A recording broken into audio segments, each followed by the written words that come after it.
Hi hello வணக்கம் மக்களே. கண் அசைவிலேயே தோனி கொடுத்த ஸ்கெட்ச், அதை முடித்து கொடுத்த ஜடேஜா. மேட்ச் டர்னிங்கான இடமே இதுதான்.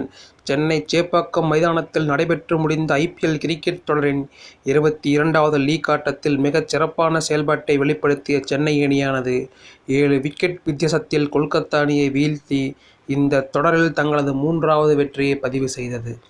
ஏற்கனவே சேப்பாக்கம் மைதானத்தில் முதல் 2 போட்டியிலும் வெற்றி பெற்றிருந்த சென்னை அணியானது அடுத்ததாக நடைபெற்ற 2 போட்டிகளிலும் தொடர் தோல்வியை சந்தித்தது.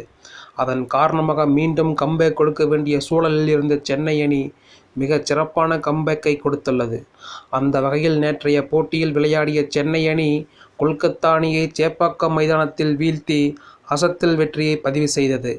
இந்த நிலையில் இந்த போட்டியின் போது பந்து வீச்சில் மிகச் சிறப்பாக செயல்பட்ட சுழற்பந்து வீச்சாளரான ரவீந்திர ஜடேஜா 4 ஓவர்கள் வீசி 18 ரன்களை மட்டுமே விட்டு கொடுத்து 3 விக்கெட்டையே வீழ்த்தியதால் அவருக்கு ஆட்டநாயகன் விருது வழங்கப்பட்டது. ஒரு கட்டத்தில் வலுவாக சென்று கொண்டிருந்த கொல்கத்தா அணியை கட்டுக்குள் கொண்டு வருவதற்காக தோனி ஜடேஜாவை வைத்து போட்ட சில ஸ்மார்ட்டான திட்டங்களே இந்த போட்டியில் சென்னை அணியை வெற்றிக்கு அழைத்துச் சென்றது. அந்த வகையில் இந்த போட்டியின் போது முதலில் பேட்டிங் செய்த கொல்கத்தா அணி முதல் பந்திலேயே பிலிப் சால்ட்டின் விக்கெட்டை இழந்தது. இருப்பினும் சுனில் நரேன் மற்றும் ரகுவன்ஷி ஆகியோர் மிகச் சிறப்பான அதிரடி ஆட்டத்தை கையாண்டு முதல் 6 ஓவர்களின் முடிவில் 56 ரன்களை குவித்து அதிரடியான துவக்கத்தை அளித்தனர்.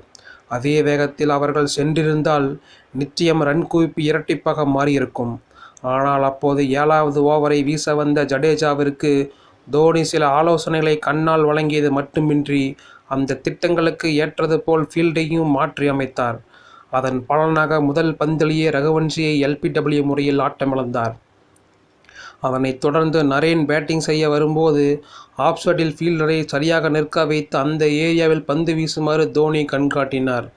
அதனை புரிந்து கொண்டு அவ்வாறே பந்து வீசிய ஜடேஜா நரேனின் விக்கெட்டையும் வீழ்த்தினார். இப்படி ஒரே ஓவரில் ஜடேஜா 2 விக்கெட்டை வீழ்த்தவே போட்டி CSK அணியின் பக்கம் திரும்பியது குறிப்பிடத்தக்கது.